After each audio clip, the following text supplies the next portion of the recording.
예, 오미크론발 코로나19 확진자가 걷잡을 수 없이 늘고 있습니다.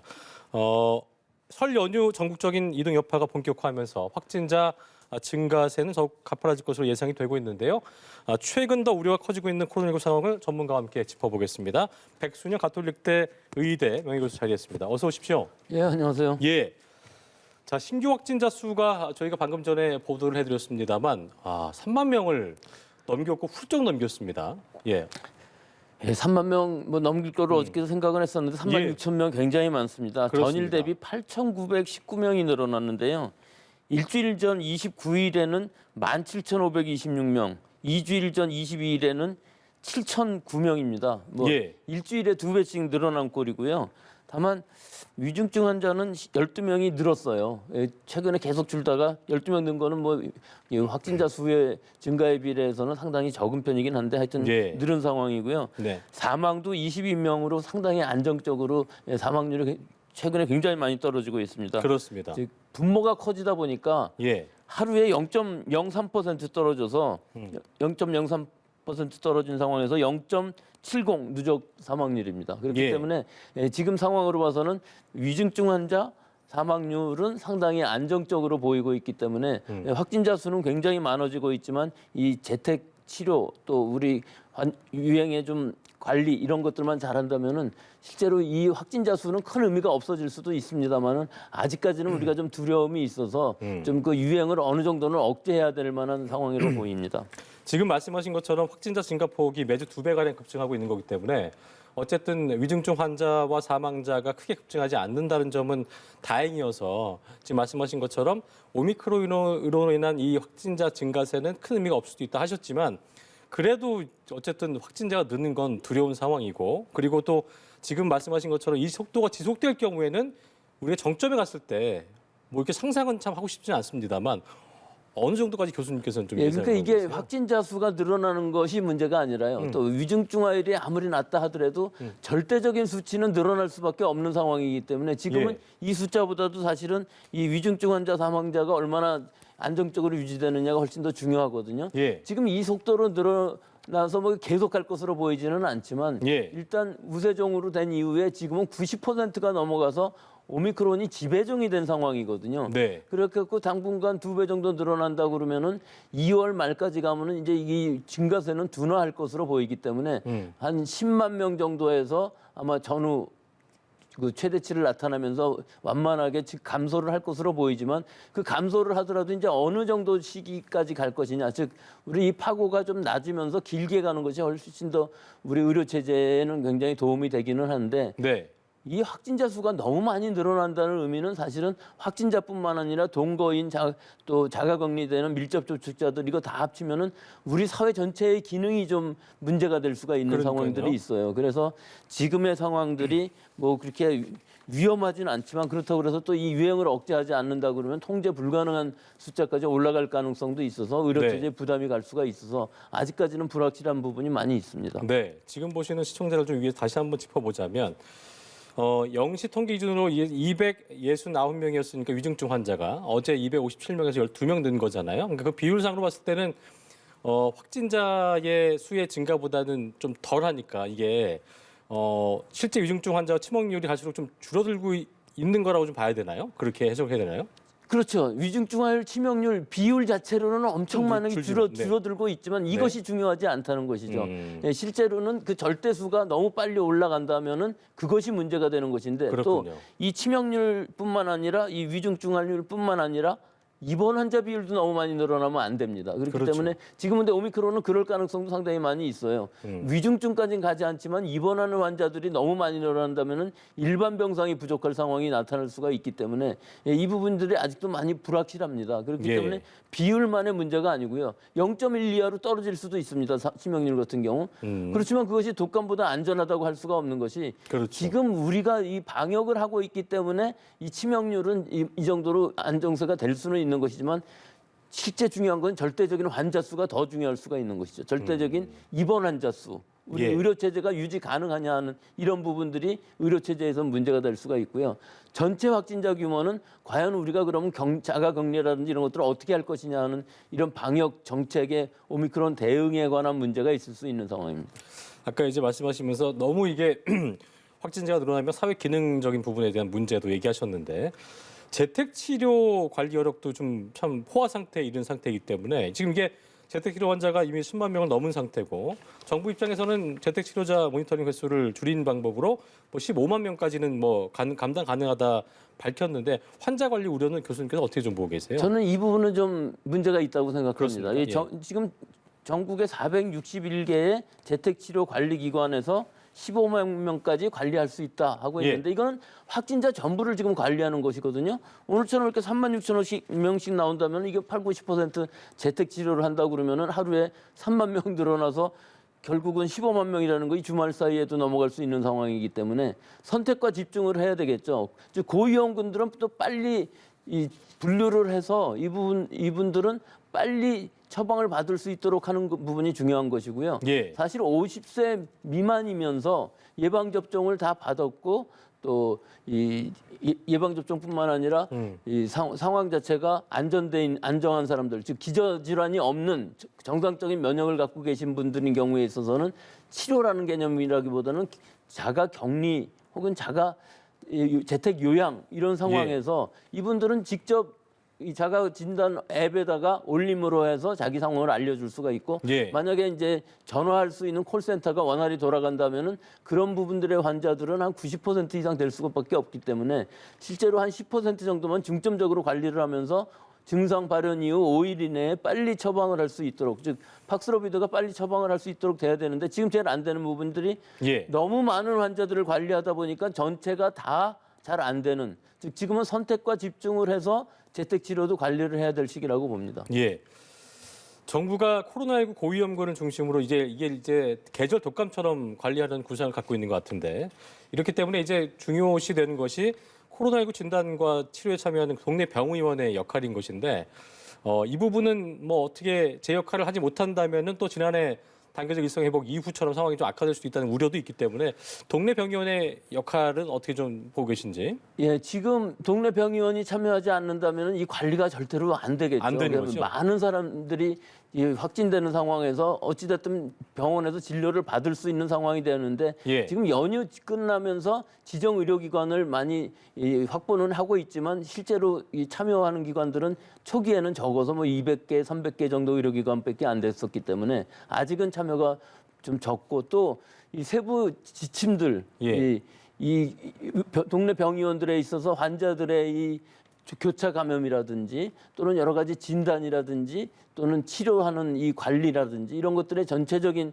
세부 지침들이 아직은 좀 완비된 상황이 아니라서 좀 시간이 지나면서 뭐 1,000곳 이상들이 될 것으로 보이고 또 앞으로는 4,000곳 이상이 되지 않으면은 실제로 이 진료받으시는 분들이 굉장히 많아지고 또 이 오미크론이 늘어나면서 일반적인 감기 증상을 나타내는 사람들도 더 많은 상황이 된다고 합니다. 어느 나라에서든지. 그렇기 때문에 이분들이 코로나인지 아니면 일반 감기인지 이런 것들을 구별하기 위해서도 진료를 받으시려고 원하시는 분들이 많을 텐데 이분들이 가실 수 있는 병의원들이 더 많아져야 되기 때문에 또 이 환자들 간의 교차 감염 또 의료진과 환자 간의 교차 감염들이 일어나지 않게끔 하는 여러 가지 방법들이 모색이 돼야 될 것이고 또 그뿐만 아니라 이렇게 환자들이 많이 늘어나게 되면 동거인이라든지 밀접 접촉자들의 과연 그 격리가 됐을 때 이 많은 지금은 뭐 10만 명 이렇게 되지만 그게 수십만 명 또 많게는 수백만 명도 될 수 있는 상황이거든요. 이렇게 격리가 되는 사람들이 일상 의료에서 갈 수 있는 병원들 예를 들어서 뭐 치과라든지 소아과라든지 산부인과라든지 또는 투석 환자들이 갈 수 있는 병상이 엄청나게 많이 늘어나야 되는데 지금 그런 일상 의료를 위한 이런 격리자들을 위한 의료 체제가 아직까지 마련되어 있지 않은 부분들이 있어서 지금 우리가 해결돼야 될 부분이 굉장히 많은 것 같습니다. 이렇게 확진자가 늘어나는 이 상황은 우리가 처음 대해보는 상황이기 때문에 이런 부분들의 하나하나의 문제들을 해결해가는 데는 굉장히 여러 가지 고민들이 있을 것으로 보입니다. 그러니까 이런 얘기를 하는 거죠. 계절 독감처럼 관리는 한다고 하는데 계절 독감 같은 경우는 확실한 백신이 있고 그럴 수 있는 상황인데 물론 시작 단계지만 이게 계절 독감처럼 과연 관리가 가능하겠느냐. 물론 아무 오미크론 치정률이 낮다고는 하지만 그래도 독감보다는 높다는 거고 어떤 치료, 어떤 백신에 있어서는 뭐 이 기존에 있는 백신 독감보다는 뭐 우리가 또 우려하신 부분이 크잖아요. 그래서 그런 우려도 있는 것 같더라고요. 예, 사실은 꼭 그렇지는 않습니다. 이 오미크론의 경우에 있어서는 우리가 지금의 예방 백신이 뭐 그렇게까지 효과가 있는 건 아니지만 중증 예방 효과는 분명히 있는 것이고요.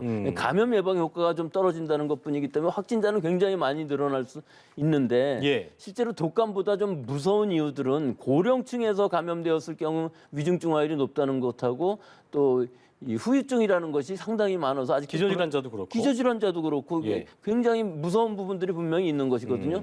그런데 우리가 또 먹는 치료제가 있어요. 효과도 좋아요. 예. 그런데 문제는 그 적극적으로 처방을 하지 못하기 때문에 지금 3주일 동안에 1,275명 처방하는데 불과하거든요. 그러니까요. 그렇기 때문에 이 처방들이 좀 본격적으로 잘 일어나고 또 연령 제한 없이 12세 이상 40kg 이상이면은 처방받을 수 있도록 승인이 되어 있기 때문에 고위험자들인 경우에 있어서는 연령에 상관없이 처방을 함으로 해서 적어도 고위험군이 될 수 있는 사람은 90% 줄여줄 수 있다면은 사실은 독감과 같이 갈 수 있는 상황이 될 수는 있습니다. 근데 네. 여기에 이제 한 가지 전제 조건들이 우리가 이번에 오미크론 유행을 그 의료 체제 부담 없이 피해를 최소화하면서 한번 넘어가게 된다면 여기에 이제 인공 면역에 더해서 우리가 자연 감염에 의한 면역이 생긴 사람들이 많이 늘어나게 된다면 독감보다도 더 낮은 치명률, 0.1%보다 낮은 치명률을 유지하면서 사실은 뭐 확진자라는 개념 자체도 없어질 수가 있는 것인데 아직까지는 그런 상황은 아니기 때문에 좀 더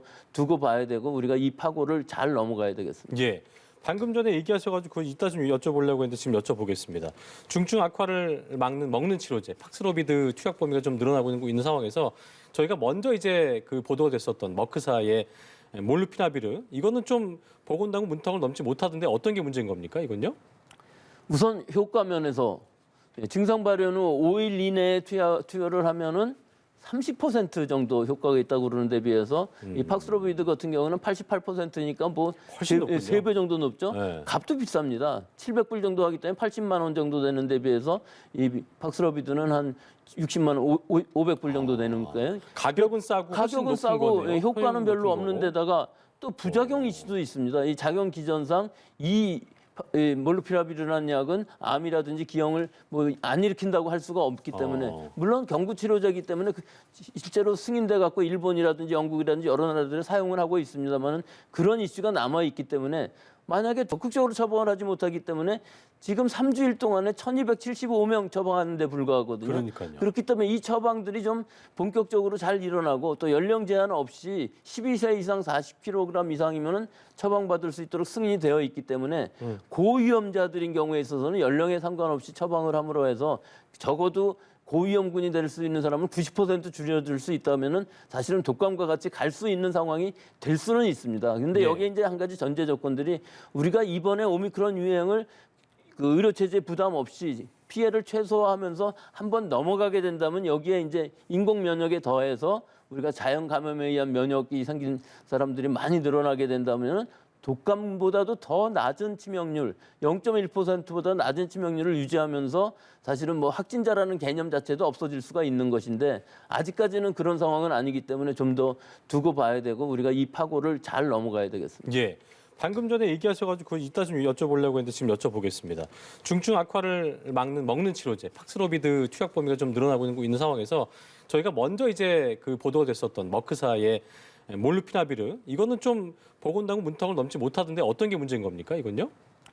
우선 효과 면에서 증상 발현 후 5일 이내에 투여를 하면은 30% 정도 효과가 있다고 그러는 데 비해서 이 팍스로비드 같은 경우는 88%니까 뭐 훨씬 높군요. 3배 정도 높죠. 네. 값도 비쌉니다. 700불 정도 하기 때문에 80만 원 정도 되는 데 비해서 이 팍스로비드는 한 60만 원, 500불 정도 되는 거예요. 가격은 싸고 훨씬 가격은 높은 싸고 거네요. 효과는 별로 높은 없는 거고. 데다가 또 부작용이 수도 있습니다. 이 작용 기전상 이 몰누피라비르라는 약은 암이라든지 기형을 뭐 안 일으킨다고 할 수가 없기 때문에 물론 경구 치료제이기 때문에 실제로 승인돼 갖고 일본이라든지 영국이라든지 여러 나라들이 사용을 하고 있습니다만은 그런 이슈가 남아 있기 때문에 만약에 두 가지 약이 다 승인돼서 투여를 한다고 그랬을 때 환자들이 이거를 반기겠습니까? 몰누피라비르 나 그거 안 먹겠다고 할 사람들이 많은 밖에 없기 때문에 우리나라의 경우 이 승인 자체를 하지 말고 예. 기계약된 24만 2천 명분 이것을